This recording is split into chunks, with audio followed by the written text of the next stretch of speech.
Dober dan in pozdravljeni na spletnem predavanju z naslovom Prosto potapljanje v globine morja z Alenko Artnik. Moje ime je Boštjan Jenko in bom poskrbel danes, da bo predavateljema Alenki Artnik in Roku Trkaju, ki bo moderiral ta dogodek, pri izvedbi spletnega predavanja malce lažje.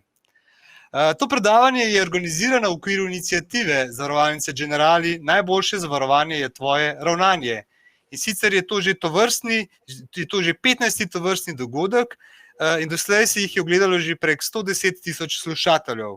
Posnetke preteklih dogodkov pa lahko najdete na spletni strani Generalija Najboljše zavarovanje je tvoje ravnanje.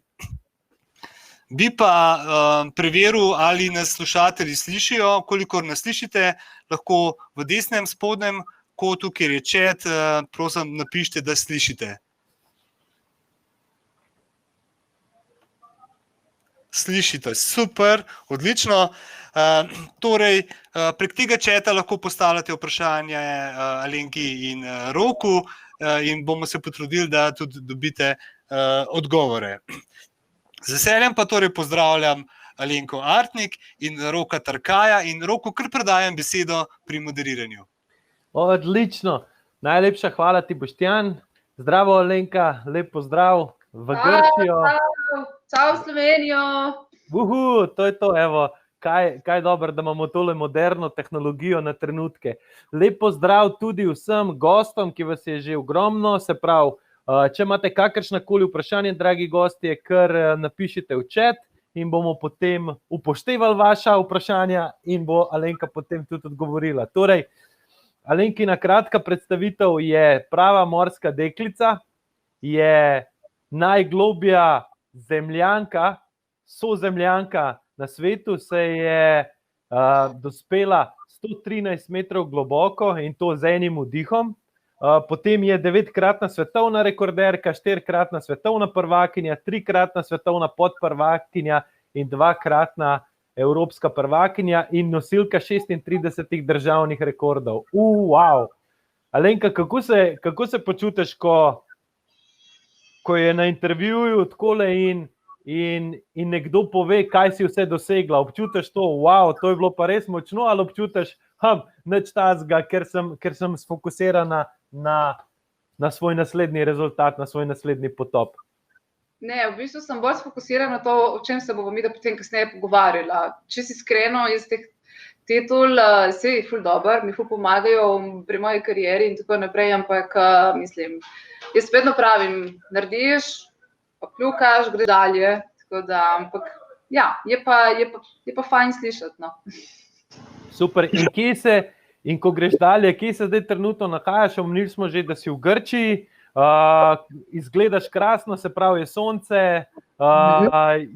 je pozitiven, ampak povej mi, na kaj se tam pripravljaš in kako se imaš? Ja, zdaj sem v bistvu v Grčiji že 3 tedne. Pot do tukaj je bila kar dolga. Jaz sem bila predtem na Filipinih in ne vem, če ste slišali, skratka, tam je bilo življenje kar težko.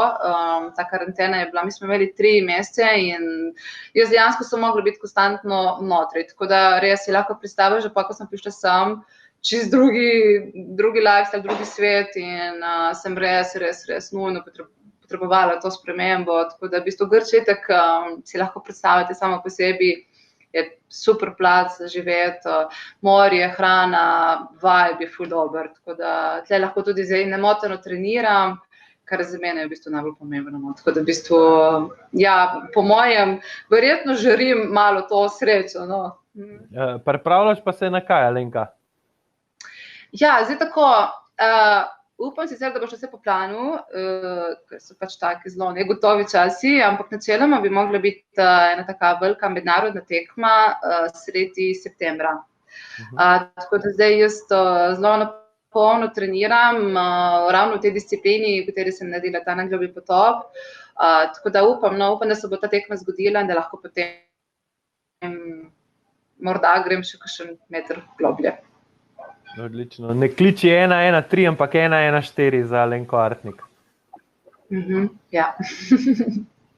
Ok, priprave so torej ful pomembne, ker je tudi čas poletja, se pravi, verjamem, da bo veliko ljudi, ko bo videl tvoj potop, da bodo tudi sami hoteli to okusiti, občutiti. ampak na prvem mestu največji človeški dar je pa življenje. Kaj bi ti svetovala, da so neki, se pravi, ukrepi, kako da sami sebe ljudje zavarujejo? Kaj je pomembno pri potopu, da se ne poškoduješ, da ne pride do neke nesreče? Kaj bi rekla?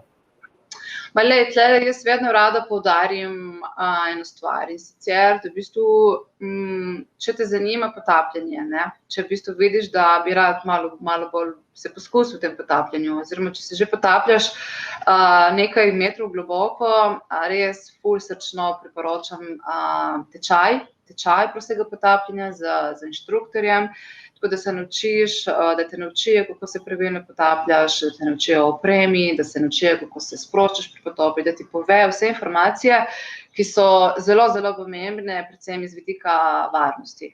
Ne? Tako da v bistvu, če te zanima potapljanje in če se že malo globlje potapljaš, res srčno priporočam, da se naredi tečaj. Tudi potem v bistvu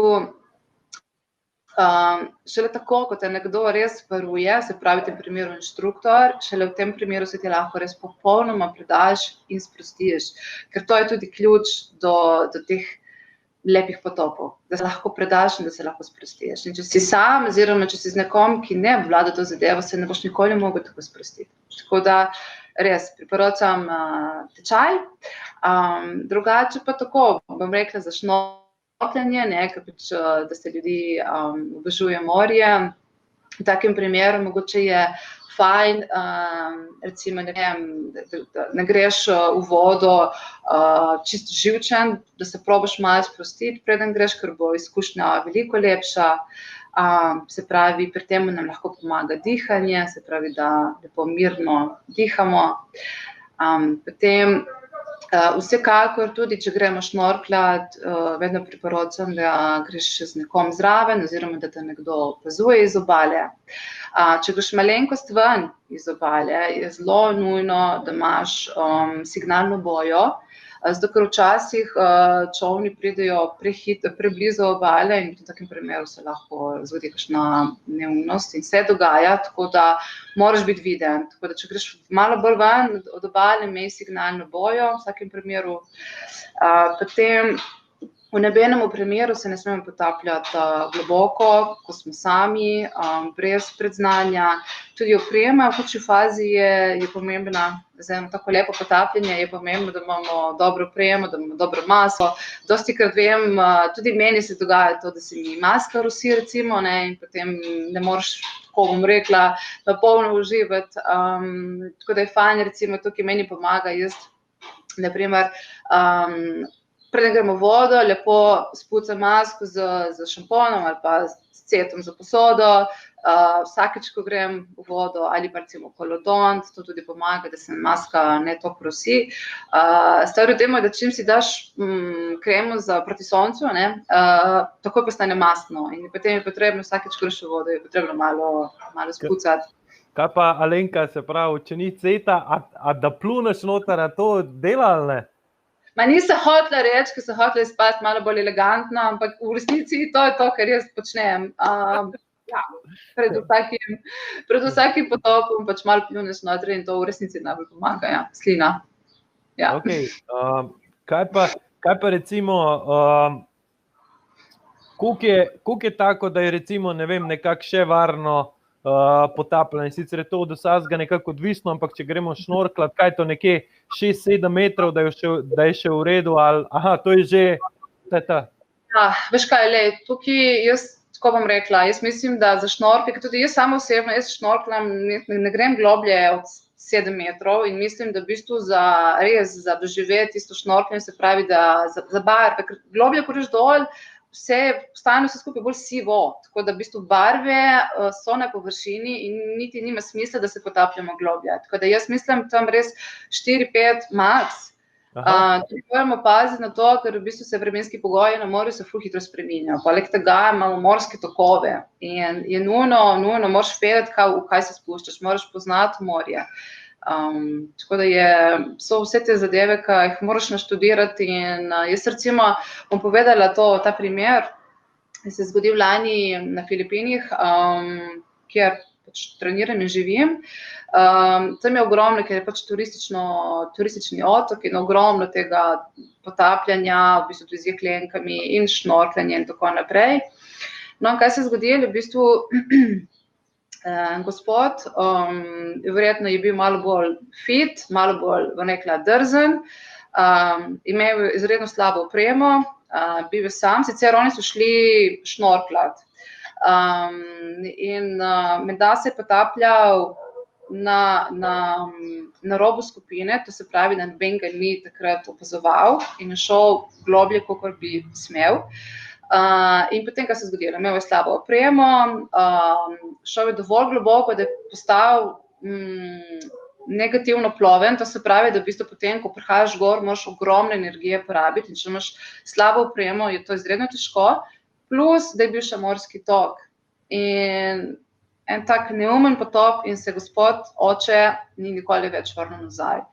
Tako da, zato pravim, jaz v bistvu res, če te zanima ta zadeva, to potapljanje, naredi ta tečaj, nauči se tiste pravilnosti oziroma varne zakone in šele potem se boš lahko res naučil oziroma šele potem boš lahko doživel potapljanje v taki obliki, kot recimo ga tudi sama doživljam. Meni recimo, ko sem naredila tečaj, se je potem šele začelo vse skupaj odvijati v to smer.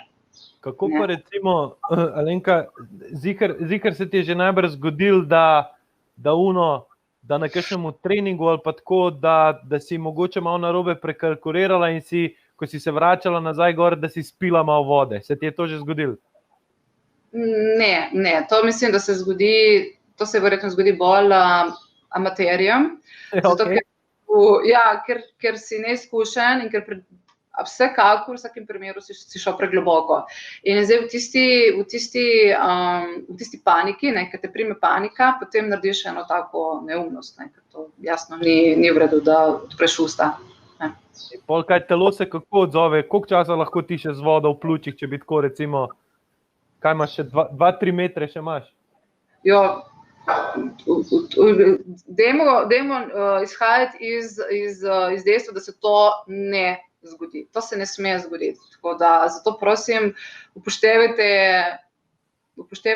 te nasvete, ki sem jih prej naštela. Če greš globlje, naredi pred tem tečaj. Ne stoj rind pregloboko, da se ne bo pripetilo to, kar si zdaj omenil. Ok, not the best. Evo, Deni smo pa že prvo vprašanje in sicer s kakšnimi vajami lahko podaljšamo vzdržljivost pod vodo pri prostem potapljanju. Pa bi to kar odgovorila, ampak še prej bi pa jaz prosil našo režijo, da da posnetek, kako si se potopila 113 metrov globoko in se tudi vrnila nazaj, da si ogledamo in če boš lahko tukaj to malo se pravi komentirala, kaj se pravzaprav dogaja. Se pravi, to je tvoj monofink, kot se imenuje ena plavut. Ja, tako. Ja, to je ta potop, to je ta spodnji rekord, da lani naredila. V bistvu, tukaj ta šport je izredno specifičen, zato mi je tudi zelo všeč, ker pravzaprav moraš pokriti neke različne segmente, zato če recimo želiš doseči en tak rezultat, mora se laufati.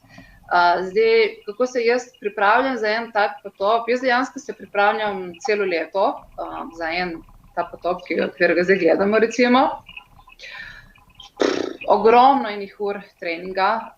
Recimo v tisti prvi fazi je poudarek bolj, bom rekla, na moči. In se pravi, ne vem, en tak trening, recimo v fitnessu, treningi za moč v fitnessu. Potem v tej fazi tudi ogromno moram dati poudarka tudi na samo tehniko, ker tehnika je tukaj izredno pomembna, ker če želim biti čim bolj efikasna, se pravi, da pri tem gibanju, da čim manj kisika pokurijem, moram imeti dobro tehniko, tako da tudi v tej fazi izredno kilometre plavanja, ravno te tehnike delfinčkega v bazenu. Tukaj, Alenka, oprosti, kad te prekinjam, v kakšnem mind stateu si, v kakšnem umu? A ti tukaj kaj razmišljaš ali si v nekakšnem polsnu, kad toneš dol, da porabiš čim manj energije tudi z mislimi? A mi poveš z besedami, kaj se zdaj dogaja v tebi, recimo na 80 metrih? dejansko tukaj tako ne. Zdaj, globlje ko tonem, bolj tonem tudi v sebe. To je en tak zelo, bom rekla, nor občutek, ki ga lahko tudi mogoče malo kasneje opišem. Ampak tukaj zdaj v tej fazi, jaz v bistvu najboljša kombinacija je ta relaksacija in fokus. In to je to. Jaz moram biti maksimalno sproščena, ampak moram imeti tudi fokus. In dejansko si v nekem ultra meditativnem stanju. Temu se reče tudi zen ali pa globoka relaksacija. Jaz takrat odklopim kopno, jaz sem takrat prisotna maksimalno, jaz ne razmišljam o naslednjem koraku, ne razmišljam o tem, da delam svetovni rekord. Jaz sem vsako sekundo maksimalno prisotna. Tudi zdaj, ko sem prišla do tega krožnika s temi listki, ne razmišljam, zdaj čez 5 sekund bo ta krožnik, ne. Pridem do krožnika, vzamem listek in zdaj plavam gor. Zdaj, v tej fazi je pa ta prisotnost izredno pomembna, zato ker če bi jaz zdaj začela nekaj manipulirati z mislimi in začela razmišljati o tem, da jaz sem pa zdaj svetovni rekord, bi zelo težko prišla nazaj gor, ker tudi v bistvu naše misli, razmišljanja kuri zelo, zelo veliko kisika. Tako da moram ostati čim bolj prisotna, po domače povedano, skulirana do konca potopa in se potem šele veseliti. Aha, se pravi, ni bila pol zadeva, da ko si šla dole kakšen užitek, zdaj pa, pismo, zdaj moram pa nazaj gor, takole plavati na polno, udrihati. Ni tega, ampak je vse kot en užitek si vzameš. V bistvu tako bom rekla, veš, ni tak užitek, ko ga mi interpretiramo na kopnem. Gre se za eno tako maksimalno prisotnost. In jaz v bistvu, se pravi, drugače dojemam, popolnoma drugače dojemaš te trenutke, vse drugače dojemaš to spodaj. Se pravi, ni ega, ne razmišljaš o teh stvareh, moraš biti prisoten, to je to. Potem, po potopu, lahko delam analizo, kaj se počela in tako naprej, ampak med samim potopom pa je izredno pomembno, da si res čim bolj fokusiran. Tlele recimo lahko še omenim to, vidi se, da sem že zelo utrujena. Ta potop je bil dejansko 25 sekund daljši, kot bi mogel biti, kot sem ga planirala, ker smo imeli morske topove. To je to, ko sem prej tudi omenila. To je pač mati narava in ne moraš kontrolirati. In je bil potop izredno težek, tudi ker je bil dolg.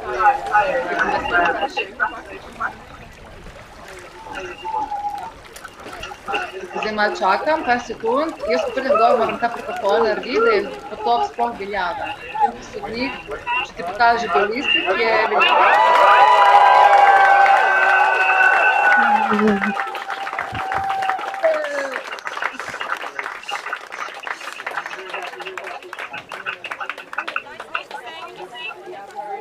Ja.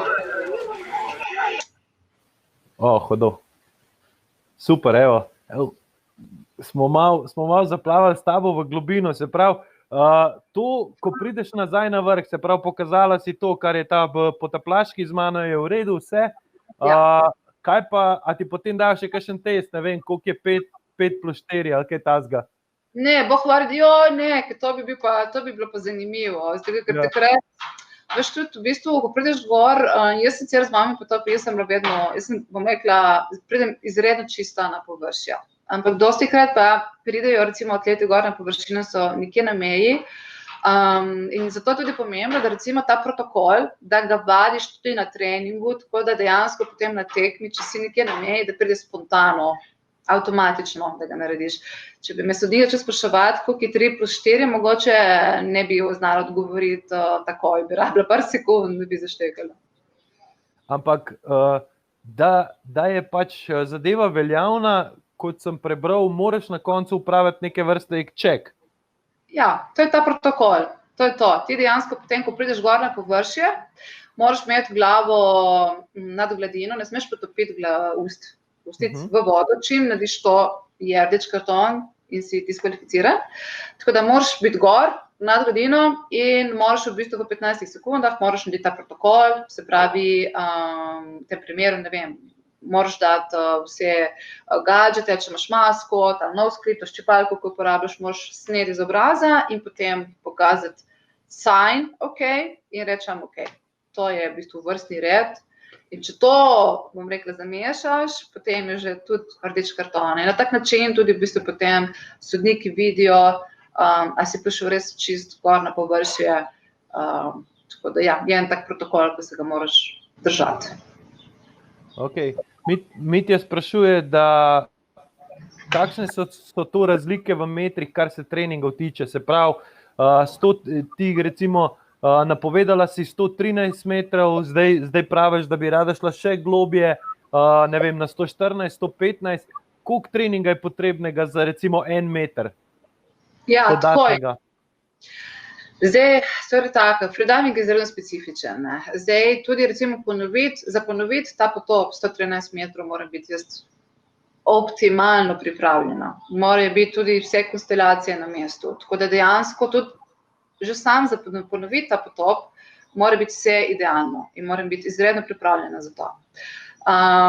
Gre se pa tukaj bolj za nek mentalni moment, ne? Ker v bistvu številka 114 pomeni, da zdaj je pa to ena nova številka, nobena ženska ni bila na tej globini in to je zdaj nov svetovni rekord, tako da ima to dejansko to mentalno težo.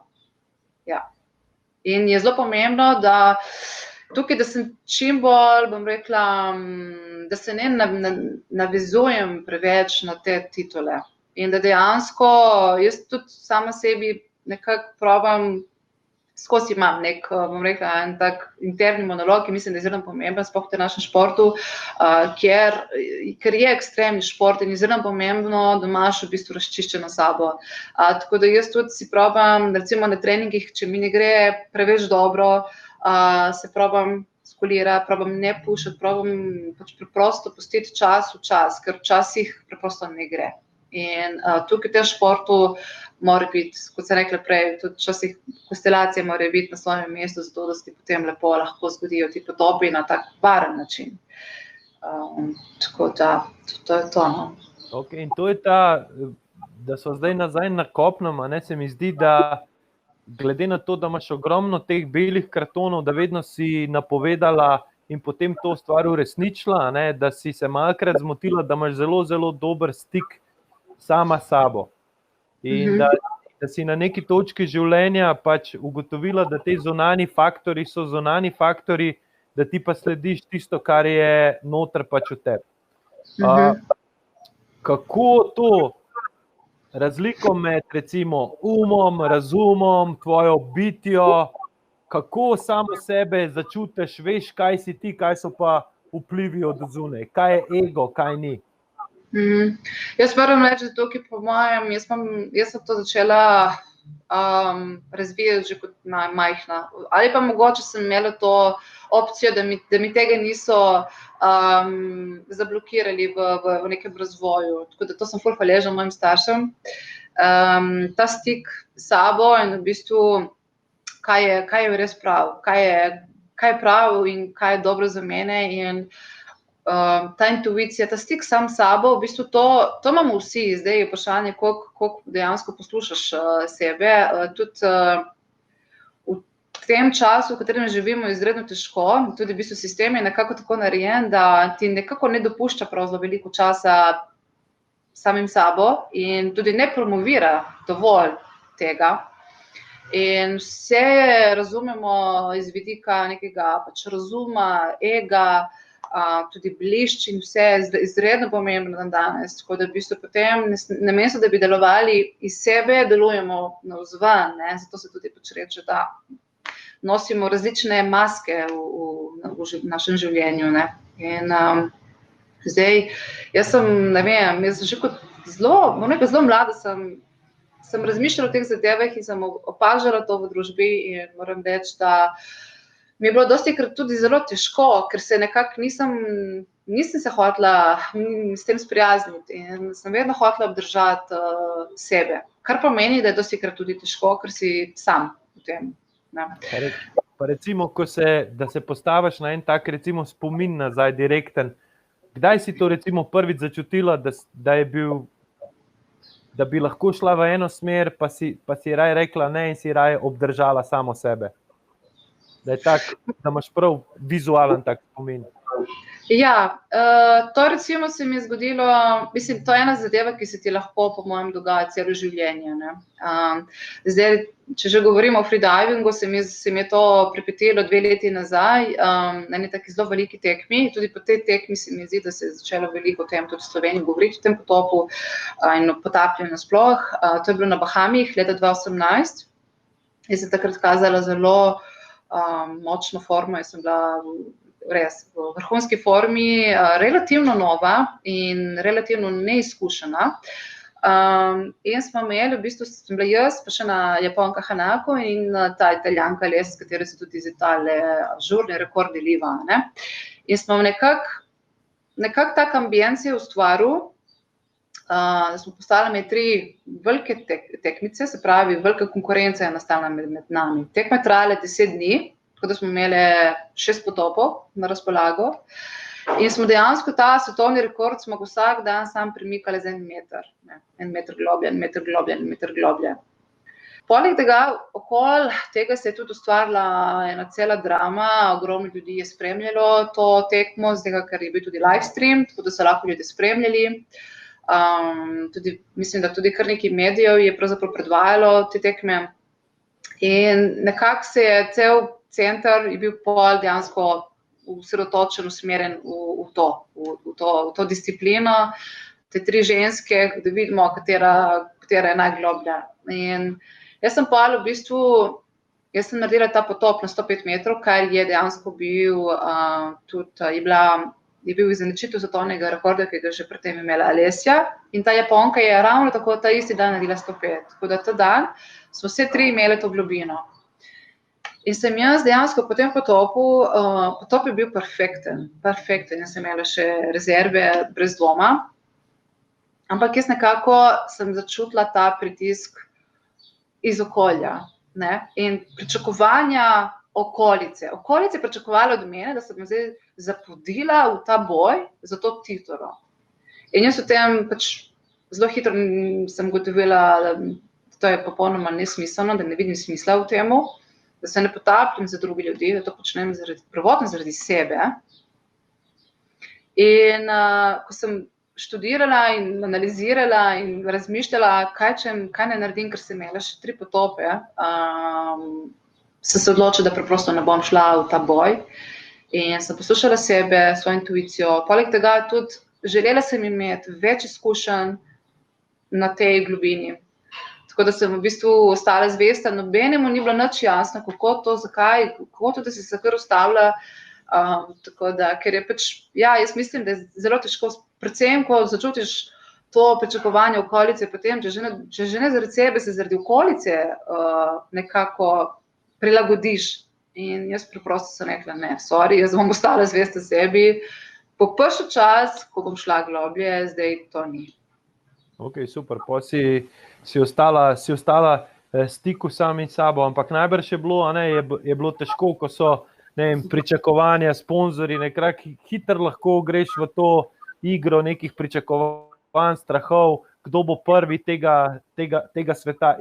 A od takrat naprej si ti potem postala še bolj zvesta sami sebi, ali je zatem prišla še kakšna taka, recimo, kriza, da te je spet peljala na tisto stran, da nisi bila toliko zvesta sami sebi? Tako, kot sem rekla prej, jaz mislim, da to življenje je tako in te stvari se tako dogajajo. To se pravi, si v nekem momentu, ko mogoče narediš kakšno stvar, ki ne izhaja ravno iz tebe. Tako da v bistvu na tem moraš tudi delati, to je trening, to je tudi trening. Ampak jaz mislim, da načeloma, kar se tiče samega potapljanja, tukaj sem kar trdna, tukaj moram reči, da sem kar trmasta, tako da kar poslušam svoje občutke.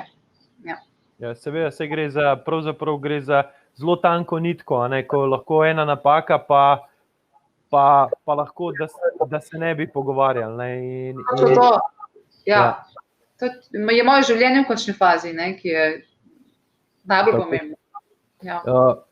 Sama se prav dost verjameš, poleg tega, poleg v trd trening, verjameš tudi v neko potem na koncu predanost. Kako bi rekla, da je ta da je ta fokus s predanostjo, kako si kdaj razmišljala o tem, kako grejo te na videz v bistvu ločene stvari, kako v človeku grejo skupaj in koliko se ti zdi, da si ti poklicana za to, kako ti univerzum pri tem pomaga, kako dojemaš sama sebe v tem duhovnem vesolju? Ja, to je tudi ena zelo zanimiva zadeva in jaz mislim, da verjetno tudi zaradi tega, ker v bistvu, ker sem imela to neko prosto pot kot otrok, mi niso dali v nek predal notri in je to dejansko pomagalo pol tudi kasneje v življenju, da sem upala razmišljati drugače, da sem si upala doživljati iz sebe in to tudi v bistvu potem verjetno mi absolutno mi pomaga tudi v tem športu, ker ta šport je tudi z enega vidika izredno spiritualen, duhoven.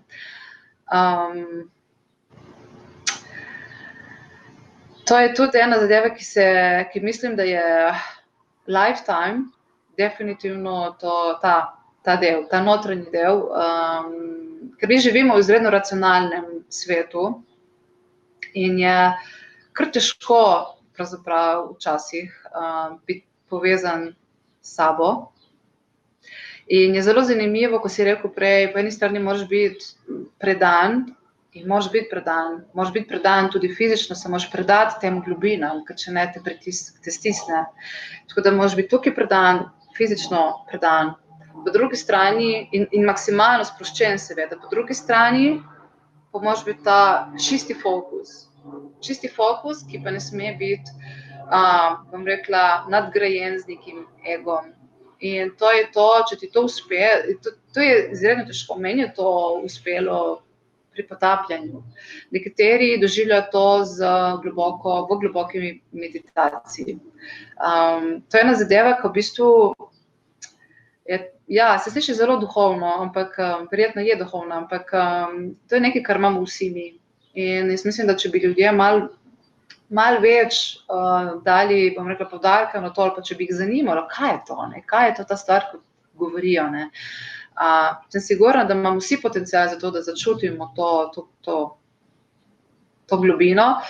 Recimo tudi ena zadeva, ki mene me sprašujejo, kaj ti doživljaš, ko se spuščaš tam dol, ne? Kot sem rekla, jaz to doživljam najlažje, ko sem tam spodaj. Tam spodaj ti ne uporabljaš ega, ti nimaš tega svojega nekega idea, ki ga uporabljaš na zemlji. Tam spodaj, zaradi tega, ker si sposoben se tako sprostiti in se tako predati in ne kontroliraš, ne manipuliraš, takrat dejansko začutiš, da prepadaš v bistvu, da si res kapljica v oceanu in da prepadaš vsemu temu. In ta občutek je nebeški, ta občutek je nor. Ja, in je v bistvu zelo, tudi recimo mene me tudi zelo pomirja, ker naprimer na kopnem se veš, na kopnemu vsak ima svoje ID, skozi vsako minuto, vsako sekundo dneva se moramo nekaj fajtati, se moramo nekaj dokazovati in to je zelo, zelo stresno in zelo, zelo naporno. In ko doživiš v bistvu to, da si čutiš, da si samo za svojo bitjo, brez da se nekomu dokazuješ, si pripadaš nečemu, temu nekemu vesolju, pač to je no feeling, no. Ja, in tako, eni, ne vem, temu rečejo flow, eni temu rečejo, ne vem, da spustiš svoj ego, eni to ponazarjajo z votlim bambusom, ki plava po rečni gladini. A si mogoče za vse slušatelje si našla pol tudi način, ker definitivno verjamem, da se najbolj srečno počutiš, ko greš pod vodo. Da je tam najdeš ta košček sebe, košček mira in da si v sebi povezana z vsem. Pa si s temi izkušnjami globine si našla tudi odgovor, kako dosežeš to na kopnem. Ja, v bistvu tako, veš, jaz se v bistvu iz teh izkušenj pod vodo se zelo veliko učim in potem tudi dejansko probam to nekako prekopirati na kopno. Ampak na kopnem je to zelo, zelo, je težko. Tudi v bistvu, ker mi želimo pritisniti, mi funkcioniramo tako, da pritisnemo na gumbek in hopala, zdaj se bo zgodilo. In te stvari ne delujejo tako. In to je to, na kopnem uporabljamo ego in je zelo težko pravzaprav se to priklicati tudi na kopno. Če ne drugo, jaz sem opazila, da v bistvu sem dosti bolj sproščena, ker tudi recimo, da prideš do tega flowa, ne, do tega zena, so vaje, so orodja, ki ti pomagajo, da prideš prej do tega. Ne, recimo, ne vem, dihalne vaje ali pa recimo meditacija. Meditacija je izredno močno orodje. Meditacija ti lahko pomaga do tega, da v bistvu utišaš tisti ego in da samo greš v ta flow. Ne. Ampak je to tako, ne, se pravi, nažalost, mi smo nekako navajeni na nek instant recept, te stvari ne delujejo po instant receptu in moraš zelo veliko, bom rekla, vložiti v to. Nekateri lahko hitreje doživijo to neko globoko meditacijo, nekateri pa potrebujejo malo dalj časa, da pridejo do tega. Ampak tlele je tudi disciplina izredno pomembna, tako da v bistvu, če se lotiš tega, se moraš napolno tega lotiti. Tvoj dan, recimo, kako poteka, se pravi, tvoj mentalni trening? Ker zdaj recimo Boris sprašuje, kakšno tehniko uporabljaš pred potopom oziroma že prej na treningih, da omenja krio, da vdihne in šteje do 4, zadrži do 4, izdihne do 6 in zadrži do 2. Ne? Ampak kako recimo tvoj tam mentalni dan poteka? Najprej meditiraš, pol vizualiziraš, ali greš po nekem feelingu? Zdaj tako, v bistvu najboljše je, da imaš nek režim, nek ritem in tudi dejansko potem na dan tekme obdržiš isti režim, isti ritem, nič ne spreminjaš. Jaz recimo zjutraj, ko se zbudim, jaz ne spim, nimam tega nekega trdnega spanca žal, tako da včasih se zbudim ne prav zelo olimpično in mi je zelo fajn, da v bistvu naredim čist razgibalne vaje, čist klasičen stretching v bistvu za telo. To je tudi v bistvu ena taka lepa uvertura v dan, tako da ne greš, da ne žeštašaš na polno, se zbudiš iz postelje in ampak si vzameš malo časa, si vzameš nekaj minut, malo razmigaš telo, dihaš pri temu in to sem že ugotovila, da mi ful pomaga, da ostanem lepo centrirana. Zdaj recimo tudi pred treningom, predvsem mi potopim, tudi zelo rada delam dihalne vaje ali pa kakšne meditacije. Dihalne vaje so zelo potentne, so zelo močne. To je spet ena zadeva, ki je treba izvajati vsak dan, zato da začneš čutiti spremembo. Ampak dihalne vaje, recimo, to je izredno primerno, saj midva sva že imela takrat webinarje, sva govorila o tem, ampak bom še enkrat omenila. Tudi nekdo je omenil ta režim, se pravi vdih 4, zadrževanje, izdih, zadrževanje. Ti režimi so lahko različni, ampak recimo čista preprosta vaja, preden zaštartamo v dan, res, da smo čisti, da si zbistrimo misli, je lahko se uležemo na tla, lahko sedimo, če sedimo, moramo imeti lepo ravno hrbtenico. Jaz rada ležim na tleh, ne vem zakaj, imam občutek, da sem še bolj prizemljena, imam rada ta občutek.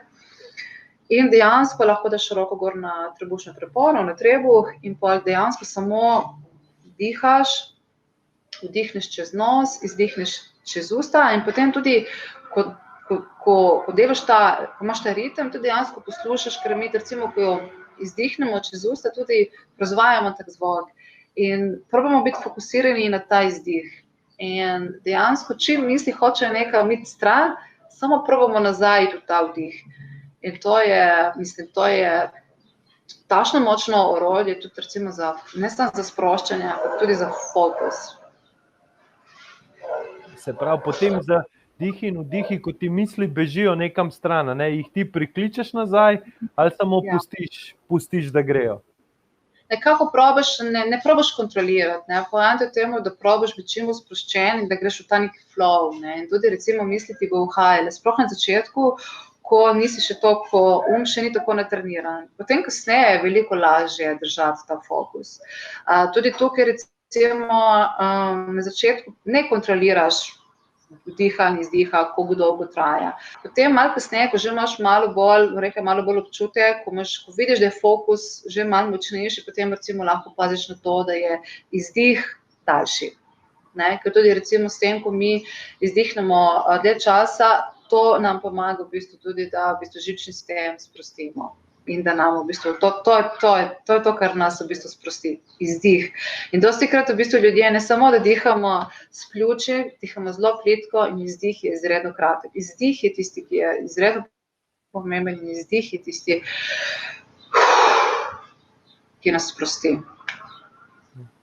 In potem, ko je ta recimo, potem ti najbolj začutiš, da padeš v nek drugačen state of mind, ne? V stanje uma. A se potem, ko si pa sproščena, se pa začne pri tebi dogajati vizualizacija? Recimo, kako bo potop potekal? Jaz konkretno vizualizacijo ne počnem, ker imam toliko potopov že pred sabo, da ne potrebujem. Jaz v bistvu, namesto da si predstavljam, vizualiziram, kako bo moj potop potekal, jaz v bistvu, kot sem rekla prej, jaz probam biti čim bolj prisotna. In tudi recimo pred samim potopom, ti sodnik ti odšteva čas in slišiš ta čas in tudi v bistvu v neki določenem času se ti moraš potopiti. Imaš recimo tam, mislim, da je 20-30 sekund okvirček in v tem okviru si moraš dol spustiti. Tako da jaz v bistvu niti ne vizualiziram vnaprej potop, mislim, prisotna. Vsak gib, vsako sekundo sem prisotna. Odlično. In to te potem, ta prisotnost, kot smo rekli, in ta sproščenost te pa pol pripelje do te predanosti. Ja, točno to. In v bistvu ta predanost je, bom rekla, za nas ljudi izredno težka. Zato, ker v bistvu mi konstantno kontroliramo. Tako da v bistvu tudi pa recimo, tudi tale predanost, ki jo imam, ki sem jo začutila v morju, recimo to predanost lahko potem tudi v nekem normalnem življenjskem stilu, na kopnem, včasih tudi recimo nekako uporabim in si rečem, ne stoj tako blokirati, ne stoj kontrolirati, spusti. A pa ta spustiti, je to tudi odrasle ti zdi tvoje življenjske izkušnje, kjer si imela, se pravi, govorim zdaj v družinski zadevi, ko si bila najbrž na nek način primorana preživeti, s kontrolo si videla, da nisi mogla veliko doseči, si takrat to mogoče rekla, kar bo pa bo. Ja, in to je bilo točno tako, kot si rekel. Jaz sem v eni fazi, ker sem bila verjetno tako globoko, da globlje nisem mogla iti, sem rekla, veš kaj, naredi kar češ, prav v tem smislu, jaz ne morem več. In je zanimivo, ker pa res takrat sem nehala kontrolirati in se je zgodil nek proces v meni, ki ga nisem planirala in se je pač preprosto zgodilo. In sem verjetno jaz s tem, ko sem se odločila, ko sem rekla, jaz ne morem več fajtati, jaz ne morem več, v tistem sem jaz nekako mogoče dala tudi to vse svoje tegobe, vso to težo, ki sem jo nosila, sem na nek način verjetno tudi ven dala. In sem sem rekla, vesolje, tle jo imaš, jaz ne morem več, naredi kar češ s tem. Se sliši tako malo čudno, ali ne vem, ampak meni, to je bilo v mojem primeru, je bilo tako. In pač te stvari se zgodijo na tak način. In to je bil moj primer, da v bistvu, sem bila toliko obupana že, da v bistvu sem se pač mogla predati, ker druge opcije nisem imela. In potem, zelo zanimivo, ko se je to zgodilo, potem so se mi pa začele stvari v življenju nekako premikati naprej in zdaj sem tukaj in zdaj govorim o tem, tako da se še premika. Se pravi, predaja ne pomeni pol na način, zdaj pa jaz ne grem več naprej, ampak je samo predaja, jaz ne vem, kaj ne več naredim, predajam neki pač višji sili naprej, da to začne urejevati, da daš težo iz sebe. Jaz mislim, da to, ker v bistvu ne gre se za to, da bi se jaz zdaj predala in zdaj pa, ne vem, ker moraš vedeti, da v bistvu tudi jaz sem se v nekem smislu kar nekaj let predajala in to, bom rekla, nekim zelo slabim navadam in tudi vedno pravi, da sem sebe sabotirala s tistim življenjskim stilom, ki sem ga takrat imela, ampak to je bil tudi edini način za preživetje, to je bil edini način, kako sem jaz pravzaprav spoznala to svojo stisko komunicirati, ne? Se pravi, gre za, ne vem, za kakšne substance ali za način življenja? Ali... Življenja, veš, to je bilo tako, seveda tudi, bom rekla, rada sem ga tudi malo žurala in tako in tega bilo čisto preveč in tudi zveze so bile obup, živi obup in v bistvu res sem nalagala, sem si take stvari klicala sem si take stvari, klicala sem take zadeve na sebe, da je bilo vse skupaj še težje, ne, in sem imela že gnev v sebi, potem sem si ga pa še dodatno nas je priklicala, ne, ampak ljudje tako funkcioniramo, ne, jaz tako spravim, da v bistvu, kakor da moraš čez neko katarzo, zato da res dejansko potem nekaj se zgodi in da poštekaš, nek pok. In ko si nabirala, to je enkrat postalo pretežko in se je sesul najbrž, ne? Ja, potem se je sesula in jaz mislim, da sem potem preprosto, kot se rekla prej, jaz sem se rekla, jaz ne morem več. In sem v tistem verjetno, ko sem izrazila to stisko,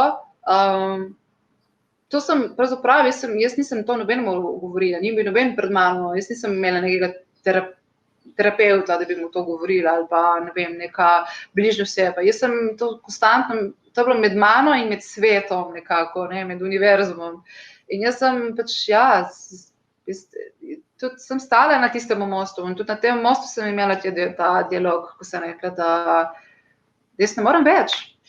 Naredi nekaj, jaz ne morem več. In tako je bilo. In pol verjetno se pravim, najbrž sem jaz v tistem, ko sem to izustila ali pa ko sem to ven dala, pa sem nadela nek plac not v sebi najbrž in potem so se mi lahko začele stvari. Jaz verjetno mislim, da sem v tisti fazi bila tudi pripravljena za lepe stvari v življenju, ker nisem več želela imeti tega bednega. In kaj je bil pol tvoj, se pravi, gradnik, prva misel, okoli katere si izhajala, se pravi, staro je nekako, bomo rekli, v tistem momentu šlo, začela si biti pripravljena na neke nove stvari, ampak kje so bile tiste temeljne vrednote, misli, stabilne, ki si jih potem dala na staro mesto? Ja, te vrednote v bistvu so vedno obstajale. Ne. Jaz sem vedno imela, bom rekla, te vrednote, ki sem jih dobila od doma, še zdaj imam, so vedno bile not omenjene, ampak preprosto v tisti fazi so bile malo globlje nekje notri. Jaz mislim, da to, ko smo prej govorili o tem, da sem ostala sebi zvesta, to bi rekla, to je mene pravzaprav skozi reševalo in tudi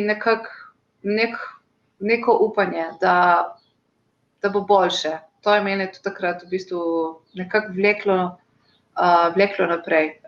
To neko upanje, da se spomnim, ko sem si govorila, ko sem si predstavljala sebe kot otroka, kapol po tolikih letih, ko se toliko enega balasta nabere in dobiš še en ogromen backpack, ogromen ruzak še svojih staršev. Izgubiš sebe in je fajn včasih res pomisliti pismo, kdo si, ne, in se spomniti, kakšen si bil kot otrok, ker takrat si bil tisti pravi, ne, pristen. In je tudi fajn včasih se ga spomniti, mislim tako, čisto ob kavi, v jutranji kavi se probati malo spomniti, kdo smo. Lepo. In kdo ti si, da si rečeš, kdo si danes, če te nekdo vpraša, kdo si Alenka? Kaj ti prvo podzavest, nadzavest reče? Tako bom rekla, ta bolj nek duhovni odgovor bi najbrž bil, jaz sem v flowu in sem kapljica v oceanu in sem v tej neki pretočnosti. Mislim, da vedno bolj. Ta nek bolj zemeljski del, velika ljubiteljica morja, obožujem morje, obožujem vodo, odkar pomnim, pridna, marljiva, disciplinirana, obožujem dobro hrano, zelo, zelo rada imam ljudi in družbo Živali imajo v mojem srcu eno posebno mesto. In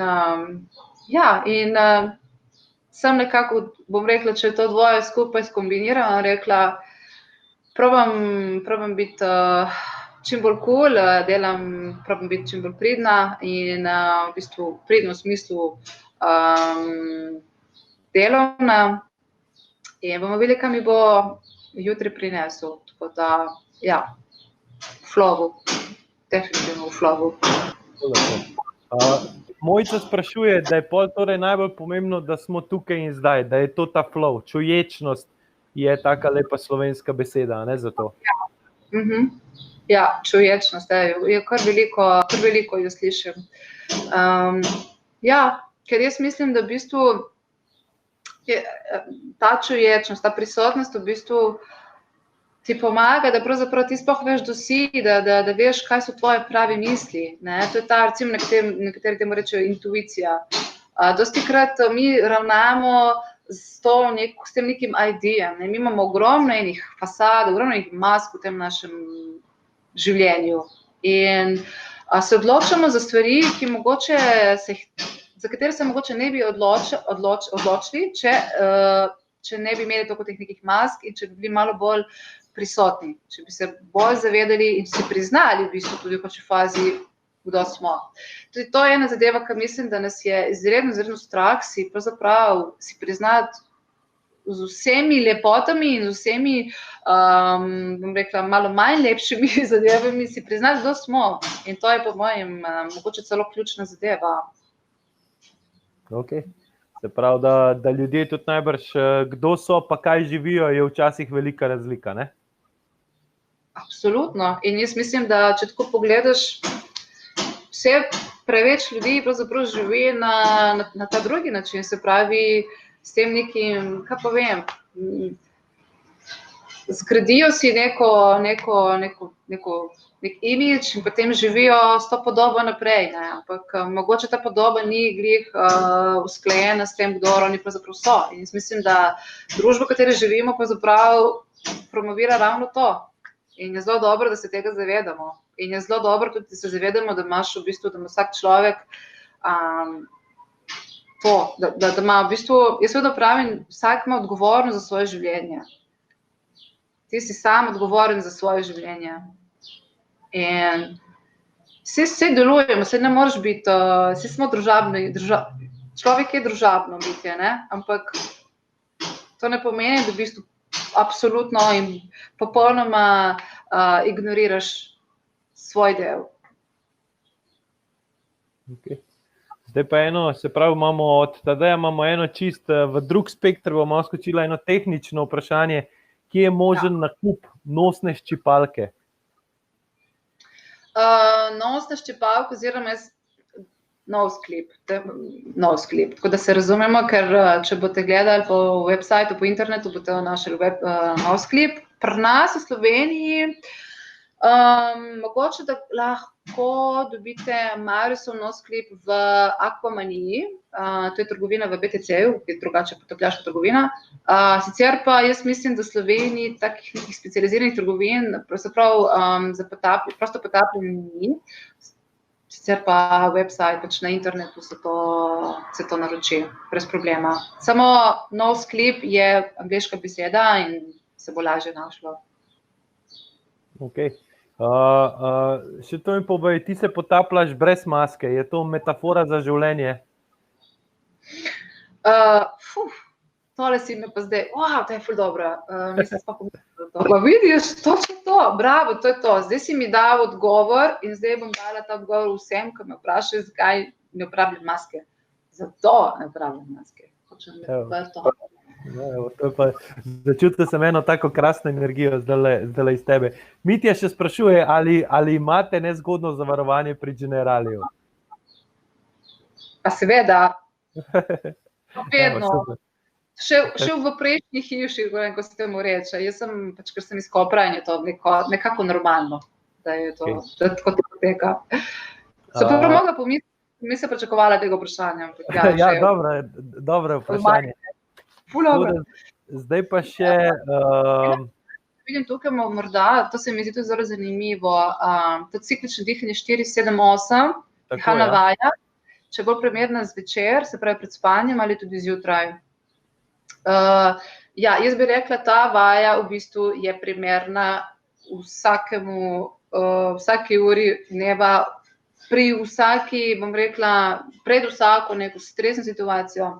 Če recimo imamo probleme za spat, tako kot jaz, ta dihalna vaja je super. Naj samo še omenim, še za ostale, da bi vedeli, se pravi, to je v bistvu cikel 4-7-8. Ta cikel se lahko tudi spremeni. Zdaj, mogoče na začetku bo malo krajši, potem se lahko pa tudi podaljšuje. Gre se za to, da 4 sekunde vdihujemo, 7 sekund zadržimo in 8 sekund izdihnemo. In to potem lahko ta cikel nekajkrat ponavljamo. Poanta tega dihanja je pa predvsem to, da je v bistvu izdih, da je dolg, kot se že prej omenila, da v bistvu nas pomiri živčni sistem, pomiri, bom rekla, te neke mentalne procese, ki šopajo v glavi, zato je super za pred spanjem, ampak je tudi super zjutraj, tudi vajo, ki jo tudi jaz sama počnem, ker meni osebno tudi mi zelo pomaga pri fokusu. Tako da spet gre se za to, da v bistvu fokusirano dihaš, ne? In da s tem, ko v bistvu ti fokusirano dihaš, si zbistriš glavo in si res super. Tudi recimo, če imaš kakšen sestanek, če si pred kakšnim sestankom, tudi zadeva traja par minut, rabiš samo en tih prostor, se malček odmakneš, narediš to vajo, se pravi 4 sekunde dihneš, 7 sekund zadržiš in potem 8 sekund in izdihneš in ponoviš še par ciklov in se ful lepo pomiriš. Tako da to je vajo, ko lahko delaš cel dan. Parkrat na dan. Superca.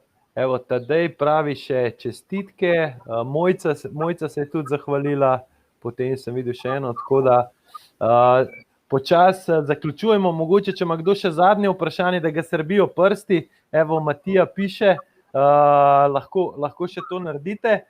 Jaz bi pa za na koncu, zdela se mi je ena ful zanimiva informacija, ki boš lahko tudi naprej pač delila, je to, da to potapljanje v globine na dah se je začelo z temi iskalci školjk oziroma iskalci biserov. In ne vem, če si vedela, kar je pa meni zelo zanimiv podatek, da se morajo iskalci biserov do 2000-krat potopiti, da najdejo en biser. Ne, to nisem vedela. No, ta je ena tudi mogoče za življenje, za vztrajnost. In tako idejo je pa tudi dobil naš pesnik Lojze Krakar, ki je napisal pravzaprav pesniško, ne bom rekel zbirko, ampak med zbirko daljšo pesem, iz različnih delov, ki se imenuje Med iskalci biserov. In bi zdaj rad dve kitici njegovi, bi rad zrecitiral, se mi zdi, da zaključek prav krasna. On je pa zelo bil pesnik, ki je bil močen med življenjem in smrtjo. V tem paradoksu je zelo močno se znajdel in upam, da se bo tebe in vseh ostalih, da se bo dotaknila. In sicer takole pravi. Vsak dan se znova potapljamo, lihi, ribam enaki za skorjami kruha, biseri, zvezdami, slavo in stihi. Večni kot Bog, enodnevni kot muha, tonemo, polni vse vidne slepote, vsako svoje morje in vsako svoje sanje, srečni zasužnjenci krute lepote, skregani z Bogom in sprti s poznanjem. Utrujen sem, na smrt utrujen, draga, kot dolga pot na dno me noč duši, in ko odhajam zjutraj preko praga, srce še komaj čutim, da brli. A vendar, ko na dlani se zasveti spet tisti drobni kamenček iz sanj, bi hotel vse še enkrat preživeti in do pekla potopiti se zanj. To je to. No, evo. Tako da gremo v večne globine. Draga moja, tako da, če boš imela čas, lahko v Google Med iskalci biserov, če ga lahko damo. Se tudi moram nekaj vprašati, da mi daš ta link, prosim, ker to si moram jaz še sama pri sebi v miru prebrati. Zelo lepo. Evo, močno. Tako. Mislim, da je tukaj en del pesmi, evo, da si lahko imate na linku, si lahko pogledate. Drugače pa v knjižnico, kjer se tudi skriva dobra volja. Tako da, evo, Miha še sprašuje, Alenka, kaj meniš o online tečajih, tako samo za teorijo, potem pa prakso za inštruktorjem?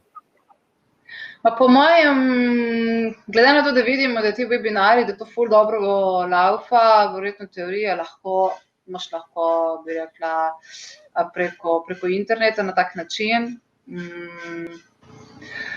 Vse ostalo pa absolutno ni druge variante. Tudi v končni fazi, mislim, praksa je tako lepa, res v praksi v morju ali po bazenu, da v bistvu, ja. Ampak teorijo, jaz mislim, da bi se dalo, no, tudi preko interneta. Čeprav jaz osebno imam veliko krajše te osebne stike, mislim, da lahko pridejo tudi potem individualci bolj do izraza, če si skupaj v enem takem placu. Tudi energija se lahko bolj poveže in jaz osebno preferiram absolutno vse uživamo. Ampak po mojem se da, verjetno ja, teorija ja. Super. Tako da to je to. Najprej hvala, Lenka, si vzela čas med tvojimi pripravami. Želimo ti čim več. Kaj, dragi poslušalci, kaj zaželimo, kar napišite v komentar. Jaz osebno zaželim čim več v bistvu notranjega mira, čim več fokusa in čim več tega flova, čim več povezanosti z vesoljem in da te vesolje vodi po poteh, kjer te spremlja čim več sreče. Hvala. Jaz itak sem v tem flowu, kot sem rekla prej, in bom vsekakor, če bom pogruntala kaj novega, se bomo spet dobili in bomo spet poklepetali, ne? Tako da mi je pa zelo, zelo drago, da sem imela danes stik s Slovenijo, ki seveda pogrešam. Tako da tudi, ko me čakam, da tudi po tej sezoni, da pridem spet domov, da se vrnem spet domov v Slovenijo. Lepo, tako da, evo, vse, veš kaj, želje je vedno lepo prebrati, take tople, se pravi, lepe pozdrave v Grčijo. Hvala, bodi kamen. Alenka in Rok, hvala, Alenka, čim več spokojnosti v vodnih globinah, relaksirani fokus. Vse najboljše pri vsakodnevnem potapljanju v življenju, uživajte, čestitke in hvala. Tako da, hvala tudi. Nujno. Samo malo, to si bom zdaj jaz lepo, tako bom naredila. Samo sekundo. Evo. Zdaj vas bom imela tukaj in če bom rabila malo dobrega vajba, bom pogledala to fotko. Tako da hvala. Krasno. Hvala tudi Generaliju, najboljše zavarovanje naše ravnanje, da čuvamo svoje življenje, ker je neprecenljiv dar. Hvala Boštjanu, hvala celotni ekipi. Tako da spremljajte še naprej cikel predavanj, ki vas napolnijo z dobro energijo in tudi znanjem, da se bolje vahtate in tudi bolje živite. Hvala lepa in en prekrasen dan je pred nami, dajte ga lepo izkoristiti. Radi imejte sebe in vse ljudi okoli vas. To je to. Čau. Ciao.